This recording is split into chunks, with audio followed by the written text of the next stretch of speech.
Okay, I'm going to take you through the Ironwork strategy and tips for 16.3. So AMRAP, 7 minutes, 10 power snatch at 34 and 25 kilograms, followed by 3 bar muscle ups.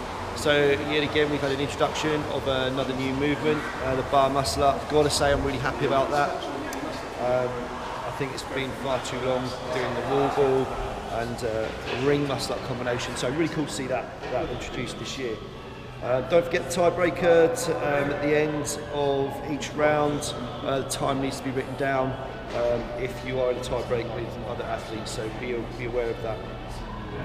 Let's take a look at the equipment. So obviously we've got a bar and we've got the equipment set up here for the snatch. So on the power snatch,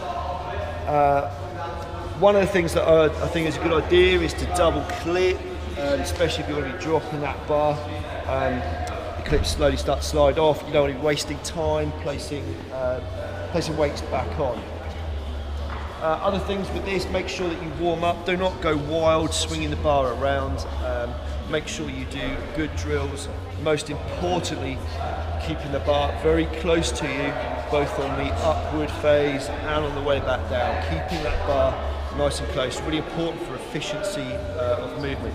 Touch and go, and also we want to be aiming to realistically to do all 10 of those. I don't think the weight is a limiting factor for most people, so that's it on the snatch. Then we go to the bar muscle up. Obviously this is the deciding factor for most athletes, and I think you fall into one of 3 groups on the bar muscle up. First, no bar muscle up. There's a great video a good friend of mine, JG from Athlete Fix, has put up. Check that out on Facebook. That's well worth a watch. If you haven't got them, you need to get the strength, the basic strength to be able to pull yourself up high over that bar. So you may spend a lot of time practicing that over the weekend. Don't over practice because there's a likelihood of tearing the hands. Group 2, so that would be someone who can do a bar muscle up but can't yet link them. So in that case, this is what I suggest for your layout. What this will enable you to do, stacking either boxes or weights either side of the bar to make sure that you can just place your hands up so that you are not each time having to jump up onto the bar. If you're going to be doing your attempts in singles, then it's a good idea to have this put there and not drop off each time. So that's person number 2. Person number 3 is those who've got efficient bar muscle ups and they can get up over the bar and also link them. Those of you who haven't got that is obviously the aim, because if you're doing singles, you are not using the energy generated by the drop to get yourself back over. So really try to regenerate that energy to get back over the bar. So person number 3, they will be going unbroken for as long as possible. Person number 3 also needs to take into consideration the snatch, making sure that they are not gripping that bar too much. I've done the workout earlier today, and limiting factor was probably grip on the bar, coming off the snatch, which comfortable 10, getting to the bar, needed to take a few seconds before getting up to grip that bar, because the grip in the later rounds did start to feel like it may fail. What I'd like to do now is just quickly talk you through a sensible warm-up to do for this.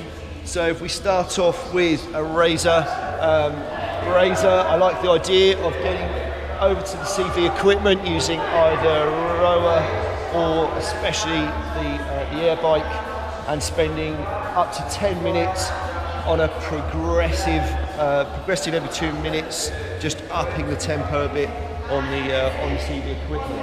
Once you've done that, spending a bit of time mobilising, getting up onto the bar, getting the scapulas formed up, scapular compressions, stretching out the back, and also spending some time, if you go to Reebok CrossFit Reading YouTube page, take a look at our snatch drills, which will reinforce good positioning and movement for the snatches. So I suggest those 2 things as part of your warm-up. Then what I would do would take you into an EMOM. The idea of the EMOM is to practice the skills whilst keeping that heart rate up. An EMOM, 6 minutes alternating, doing 4 power snatch into 3 beat swings, 2 chest to bar pull-ups, into 2 bar muscle ups. Then I take a rest of about a minute. Make sure your equipment is all set up, ready for you to go in the workout, and do 3 rounds of 5 touch and go, power snatch, and 2 bar muscle ups. 3 rounds, and then you're good to go. That's it for this one, so good luck for it. If you have any questions on it, make sure you do go to the HQ website, check the rules and regulations before you go. This is a 2-attempter. Make sure you're not going to rip your hands. If you know you've got soft hands, wear those hand guards. Good luck, everyone.